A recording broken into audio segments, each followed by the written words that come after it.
getting hot. Welcome back again to this talk show, Milimani BCN, and we are proceeding well. Now, there is this topic that is also being asked. Let me start with the heading.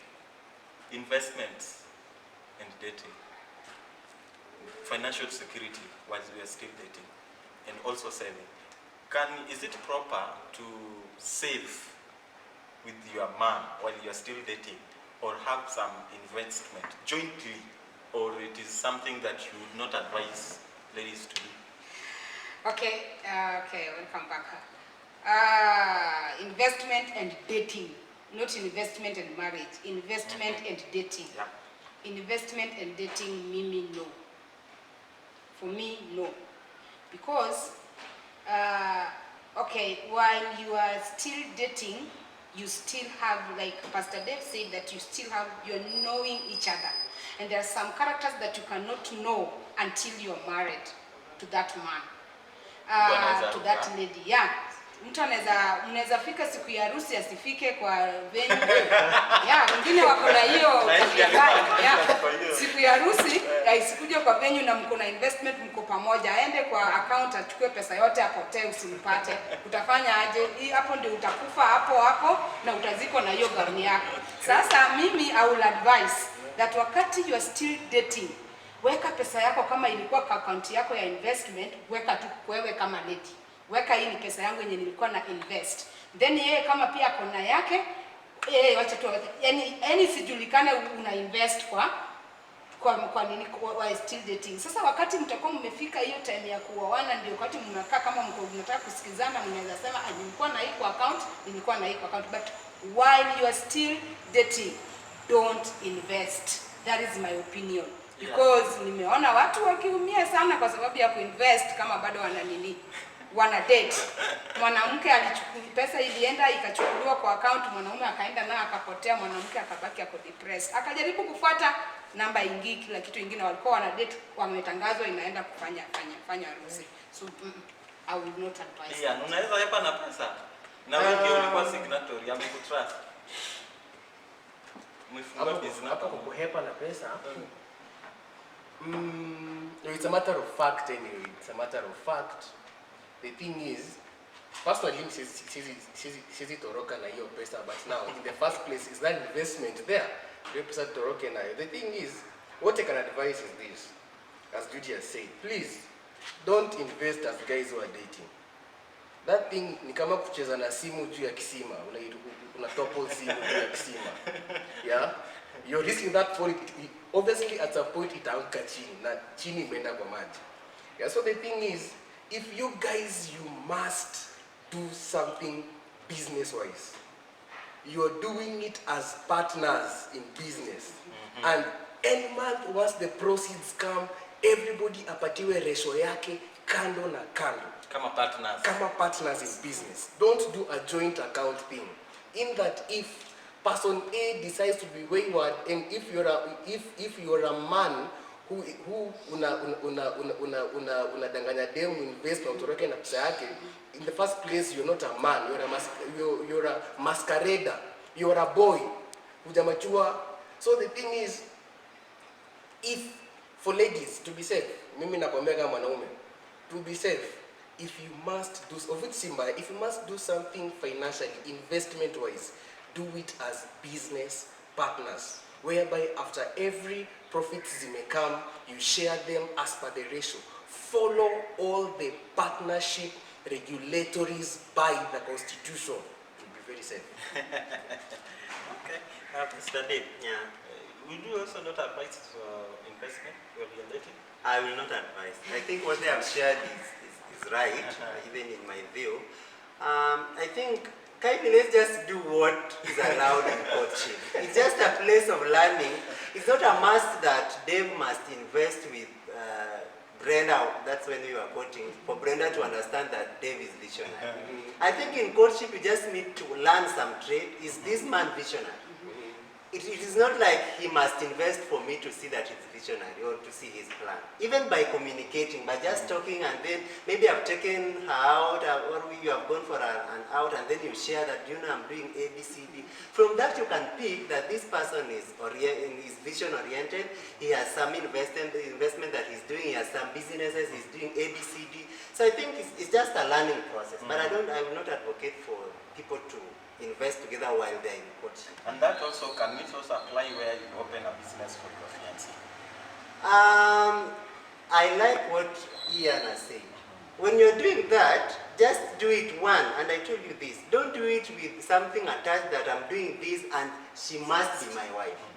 It must be, just do it, maybe you are generous, because there are people that have that gifting, that I'm a giver. I want to give and help this person to grow. And that is fine.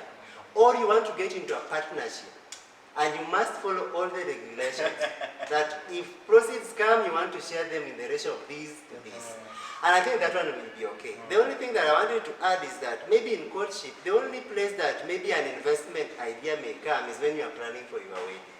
Now with that, this is something that the two of you that you are going to do it, the two of you. Maybe you can ask how much will you give, how much will you give, how can you get A, B, C, D. Then with that, now that one you can discuss something. For me, I can be open to discuss that. I think when it comes to planning a wedding and maybe a ceremony. But, okay. And let's jump into another thing. There is this what we call differences in finances. Yeah. And even you said it's a process where we also learn one another. I have noticed huyu yeye na pesa wapatani. I've also noticed that huyu amependa investment, huyu ni mstingy. That those financial differences. Or I've learned that I am insecure with her. Mostly it happens to men that huyu ana hand mingi kunishinda. Those are the financial differences and things that we would not like to. How do you deal with those financial differences? I think the only thing that I can advise, because they are there, I want to give even an example. There was a time that I knew of a couple that, you see in a wedding, not even in a wedding, yeah, in a wedding. You say in a wedding you receive gifts. So they received gift and one of their friends didn't come. So came later, he was abroad. And then when he came, he gave them a gift in terms of cash. So he gave them 40,000 cash. So the lady said, this 40,000 we didn't plan for it. Let us just divide it 20-20 so that they are married. Let's just divide it so that you go and do whatever you want to do with the 20,000 and also do what I want to do with the 20. Because the man was like, can you put this 40,000 into bank and then we use it for the investment? The lady says, no, let us just use this 40,000 to buy some clothes, like go to a beach rest. This is something we didn't plan for, God has brought it. So people have differences. Yeah. So I think the best thing is, and it must be handled with a lot of care. And I will advise everybody who is courting now that before you get into marriage, kindly go through financial counseling, where you can learn on different models that are there. And if model A works for Dave, it may not work for Pastor Justus. It may not work for Ian. Maybe for Dave, having a joint account is working. For Pastor Justus, having the different joint account will work. So people must understand. And again, maybe for Dave, I'm giving money that it is a security. Just knowing that I have 10 million in the bank is a security for me. But for somebody, person B, buying something and solving something there and then is what he wants. So you must understand. I think the only thing that can help you is knowing the importance of marriage and understanding what marriage is. Marriage is bringing 1 + 1 to become 1, not 1 + 1 to become 2. You need to understand that what Dave is bringing and what Brenda is bringing them together, it should be to driving us to one goal of oneness. And if it is something that is going to divide us, what can we do to come up to an agreement? I think that's when you will see that we are compatible. And courtship will also make you understand that, by the way, I proposed this, how did Dave do it? Or Dave normally likes doing this. When I propose, how did he handle it? So that when it happens in marriage, you won't have that issues that I cannot stay with such a man. Yeah, because courtship normally gives you that kind of, and there's something that I forgot to say, by the way. Anybody, and these one people even will help us maybe when they are commenting. Those people who have undergone through courtship knows that courtship is very expensive.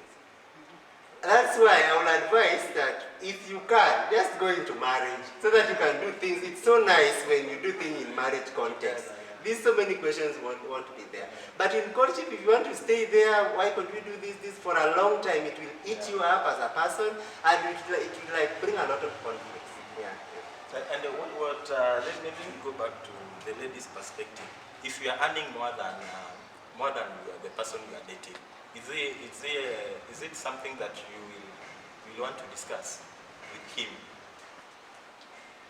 Earning more than the person I'm dating. Okay. Remember I said that finances, me and my fiancé, we should not discuss. So if I'm earning more than him, he should not know. And I should not know he's earning more But than from your lifestyle. From your lifestyle. So what I can say is unakuja date na inaitwa aje hizi vitu zenye zimekuja this cup. Na yeye anakuja kama amesweat. In a situation like that, saidia mwenzako. Saidia mwenzako. Kama anakuja kama anatembea na wewe unapatiana 200 300 kufika mahali mnaenda date, just help.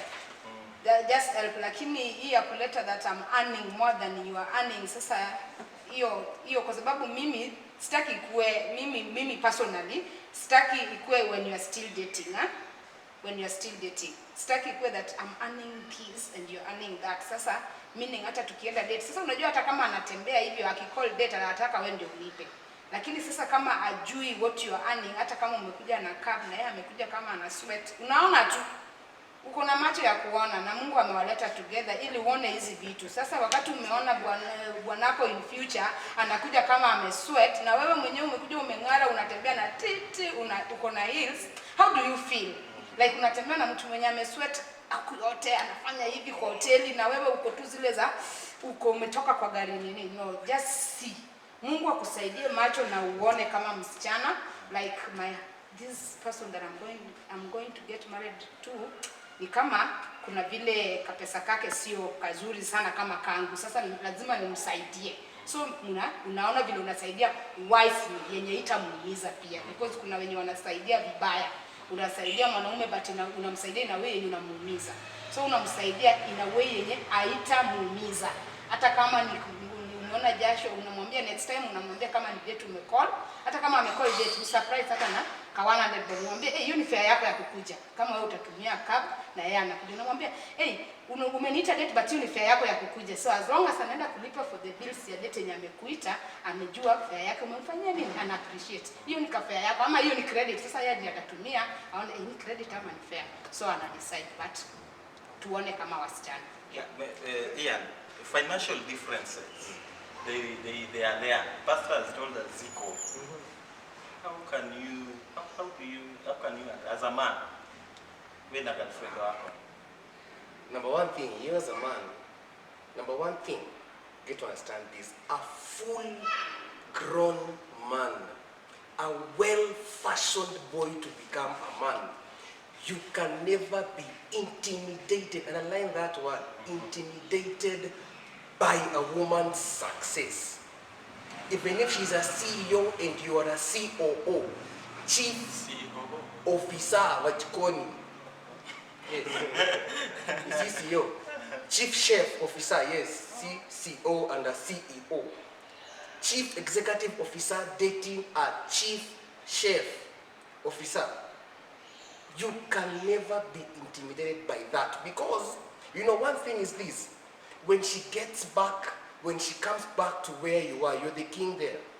She's a queen. You're the commander in chief. Yeah?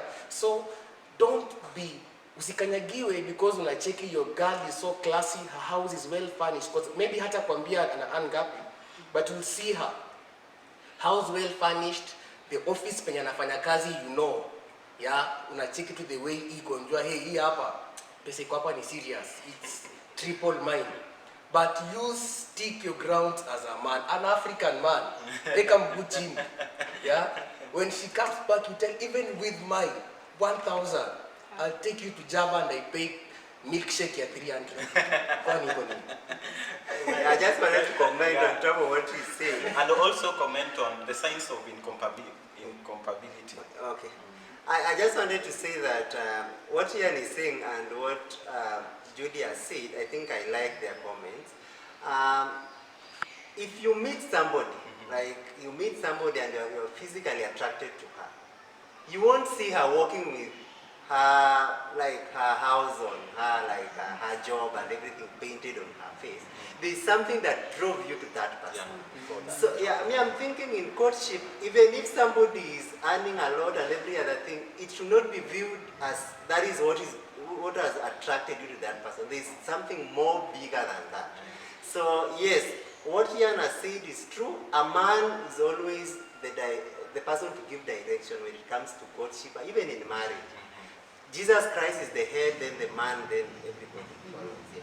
So what are the signs? The signs of Yes, I think that compatibility. incompatibility. What are those signs? Yeah, so I think most people see when there is a lot of conflict in courtship, when it surrounds conflict surrounding finances. If you see there are a lot of conflicts surrounding finances in courtship, you have to sense that there is a lot of incompatibility when it comes to finances between me and my partner. And the best thing to do in that case, you need to sort help. One, when you have an accountability partner, you can talk to them, or people who are mentoring you can talk to them on how to handle that. And then you need to pray about that issue. Because God has given you a platform to learn. You need to pray that, God, I like this person, but there is something that is in him that I don't like. And I think there is a way that God works in a different way and can really change somebody's perspective.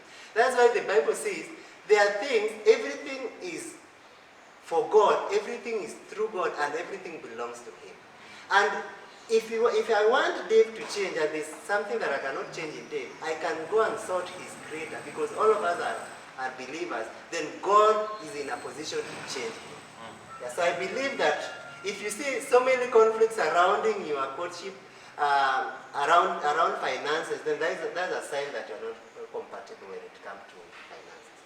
Yes. Now, from just where you're saying, this pressure, the society has put a lot of pressure on the man, and there is a lot of responsibility that man is being given from the society. Now, if somebody is coming as a package, you're coming 1.2 or 1.3, both sides, either of both sides.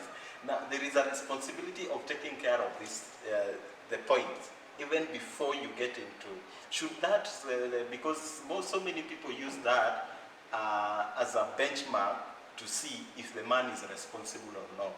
I want to see if my points, you'll be taking them to school, or maybe once in a while you take them out. And if you don't do that, there is that pressure from the society where we view you as way more similar. Yeah, I think there is, the way you are saying, and it's a very wrong perspective, viewing a man. I know for those who are in a serious courtship, which should lead to marriage, and that should be the case, should actually understand the roles of a man.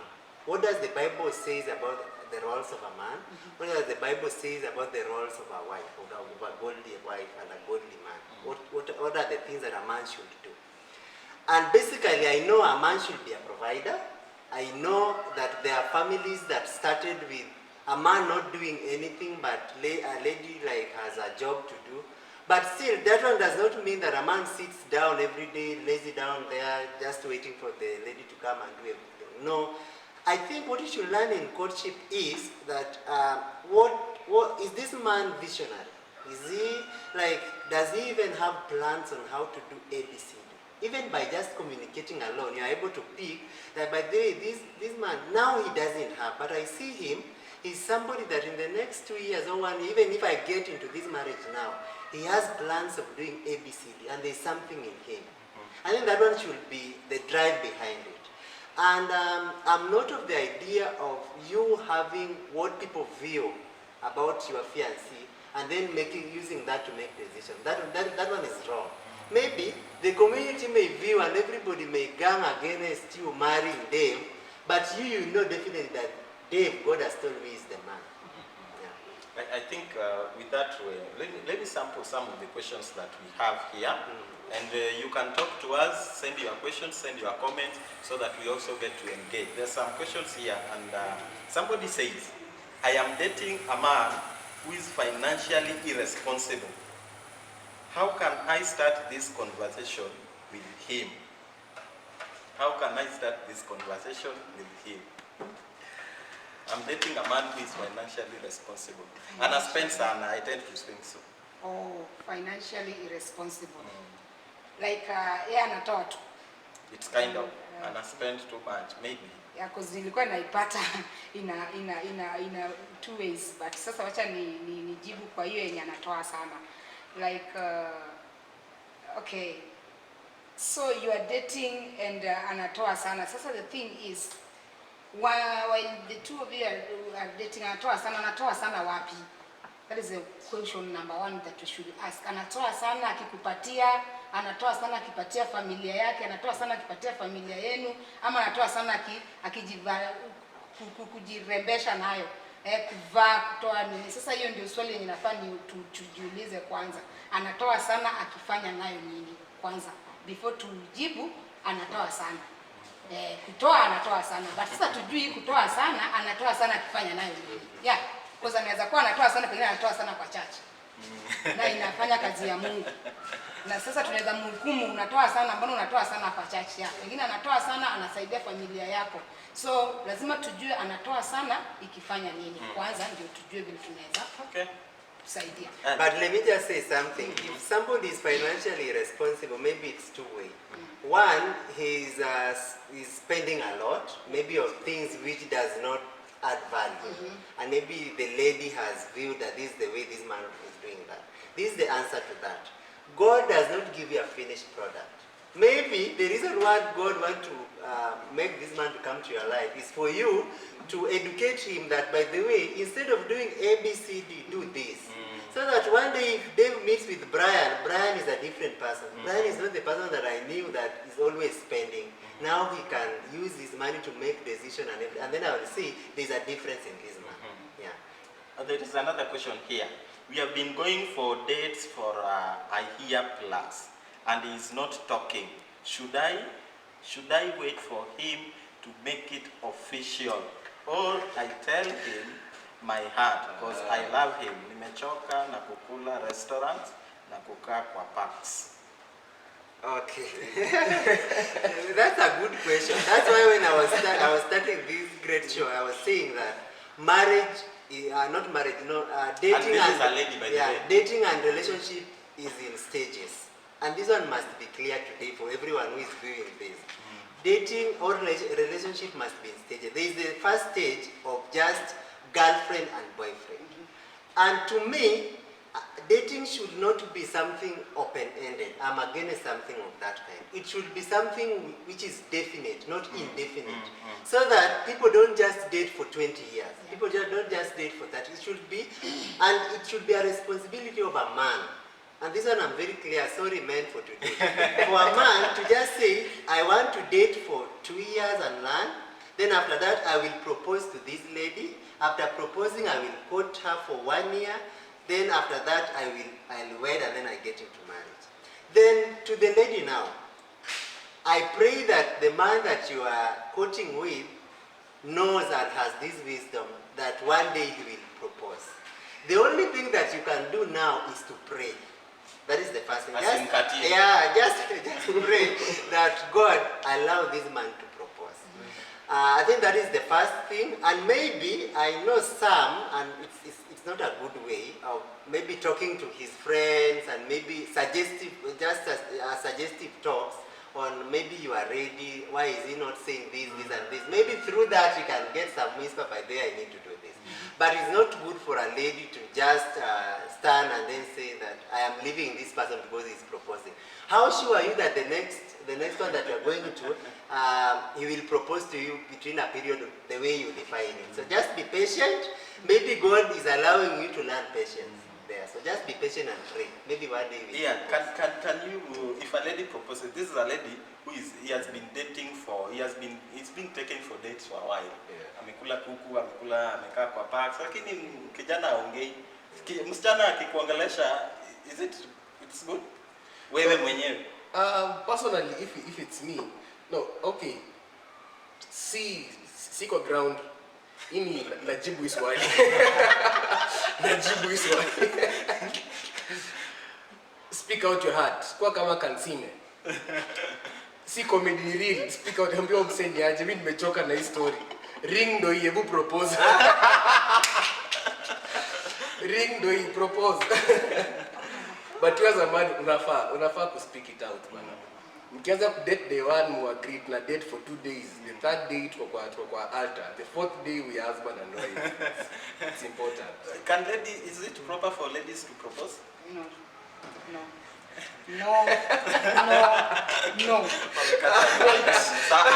Just wait. The Lord is testing. If you are born again, the Lord is testing your patience, like Pastor David said. That Mungu anataka kujua unaweza stahimili kwa wakati upi. So just wait. Just be patient with that man. He will speak out. Kama pengine kuna kitu bado anasoma hiyo degree, lakini pengine aweze akapata, but before apate Mungu atakuwa ameongea naye. But wakati, if you're born again, I'm talking with a born again lady, omba, just tell God, because I know waiting sometimes inaleta vitu mingi. Unaweza ona pengine kuna mwingine anakuja katikati anajaribu kukuletea vitu vingi na wewe unaona aongei. So pray that kama unampenda vile huyu mwenye ameuliza swali amesema I love him. If you love him, wait. That is something that the Lord is testing. Na kama hujaokoka, sijui nitakuadvise aje. Mungu akubariki. Amen. We are running out of time, but just in a second. For how long should we date before I become exclusive? To me, there is no definite time of dating or courting. There is no definite time. I think people should just allow the dating process and the courtship process to be driven by just let God lead you. You know, as a man, maybe for us, we dated for 3 years. Then we courted for 1 year, and then we married. That is our situation. It may not work for person B.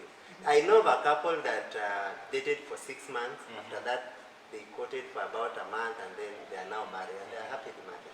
So there is no definite time, and don't use scenario for Dave that must be the same for you. I think that's where pressure comes in. Just allow your process to be unique. Allow God to take, because when you take roles, the way our sister Judy was saying, when you take some roles, you are taking some role from a man that he should do as a man, and it will really affect you in your marriage. So there is no definite time. Ian, my girlfriend does not help me financially, and she knows I am currently struggling. Na yeye akona pesa. Is this a sign of not a caring man? Should I quit? Bro, acha ufala. Wacha ujinga, wacha mchezo. Stop poking your eyes on your lady's handbag. Yeah? Wake up in the morning, dip your fingers in the mud, work. Pata hiyo so yako na utibudget nayo ati she's not being caring. No, she has, but that is her money. Work on yours ndo yake. Yes, so please, wacha kutafutia shida. Kama if it's a problem, get somebody who's your level and struggle wote pamoja. Amen. Now, somebody says, and this is a comment, I think so. Somebody says, let's celebrate all the ladies who gives his man money under the table in a restaurant and pay for the bills. And all those who put money in their husband's wallet when they notice hakuna kitu kwa wallet. So it's just a celebration. No, we can't celebrate that. I'm not celebrating that lady. I think it is in 2 ways. Maybe if you want our views. To me, you have said wives and maybe girlfriends. To me, it's in 2 ways. I think we answered this when we were dealing on the bills. Yeah. If the lady called for the date, then it's the responsibility for the lady to pay. We said that. But if the man called for the date and he planned that I want to take this lady for the date, then he ought to have paid the bill because he already planned that I have 1,000 and I want to take this lady for a dinner of 1,000. So he needs to have planned that. So if the lady decides that, okay, I'm the one who called for this date, but I want the man to still pay, it's still okay. Because maybe for her, to her, maybe that one means respecting the fiancé or submitting. You may not know what somebody is learning in that situation. So to me, it works for you, then that's fine. Then for the scenario of marriage, I think most of wives do that. If you know, basically by them, hana hii pesa. Maybe that time Dave akona pesa yote kwa simu, kwa M-Pesa, kwenye mmeenda, they are using cash. And you don't want just to remove 2,000 and give to the cashier. You want your guy to pay, your husband now to pay. You can just give him the cash to pay. Yeah. For some scenario it works. So I may not crucify I may celebrate in some way. Yeah. Now, I think we are coming to an end, and just because of time, but the conversation will continue. We'll pick it from there. So let me just get the last comment from ladies first as we come. Okay, my last comment is, as you are watching this ones are teaching, and I know you, as a lady, let me talk on ladies' side. As a lady, I know you've learned a lot, and I want to encourage you that always trust in the Lord and know that God has a good plan for you. So usikuwe na rush za vitu mingi, just trust in the Lord and know that the Lord will always be on your side. And I will encourage you that when you're in courtship and you get into marriage, be this woman in Proverbs 31. That woman, just read and understand her. The woman in Proverbs 31, and you will be like her. God bless you. Amen. Mr. Ikiren here. Your last comment, what you have? I was actually confirming this Proverbs 31 lady. How does she look like? Yes, one thing that caught my eye is in Proverbs 31 verses let me say, she opens her mouth with wisdom, she stretches out. Now, verse 16. It says, she considers a field and buys it, from her profits she plants a vineyard. Buy that land for us and then plant vineyard. Nipoa. But now, this is now my parting shot. This is what I'll tell you to all Christians outside there. Number one thing, rules of the game. Rule number one, don't enter into a relationship with someone you don't share the faith with. What do I mean? Date somebody you share the faith with. Because if you cross borders, we have different beliefs, you have different teachings. You might find yourself at a conflict and utapata kinapasi hapa kazi ngumu ya kucancel na kunini. So to avoid such in future, date somebody who shares the same faith with you. Brothers outside there, please, this is it. Make money. I repeat, make money. Make money. Before you think of kukatia mtoto wa mtu mahali, because you can't take somebody from her comfort zone kwa parents wake na kumleta kumtesa hapo in your kingdom. Please make money first, because love is there, it's okay. Yeah, but love grows. Money has to be made. With money, that lady will respect you. She'll gladly introduce you to her friends. Yeah. So that is that. For the ladies, please. Your money is yours, but you and your money, you are all ours. We manage you. God bless you. Lastly, Pastor, our youth pastor is also a youth pastor. So, last comment. What do you have for us? I think I've learned a lot. This is a very great topic, and thanks for choosing this topic. My final comment is that finance is a very sensitive area. So in courtship, kindly handle it with a lot of care. so that it doesn't be the reason why the two of you are parting ways.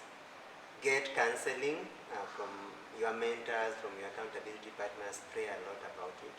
But lastly, just know that in courtship is a place where you need to make very sound decisions. So don't let any heresy, anything, be it finance, to cloud your decision making, so that when you are getting into marriage, you made a very sober and sound decision. Yeah, thank you. Amen. Thank you very much for coming. May God bless you. This is a conversation that is going on. We'll pick it from where we have left it. So tune in next week again. We'll be here and we'll be discussing more and more. And also don't forget to comment, send your questions, send each and every question that you have. Any comment that you have, you can send them before this day, so that we can also compile them and have them in totality. May God bless you so much. I am your host, Justus Juma, and see you again next time.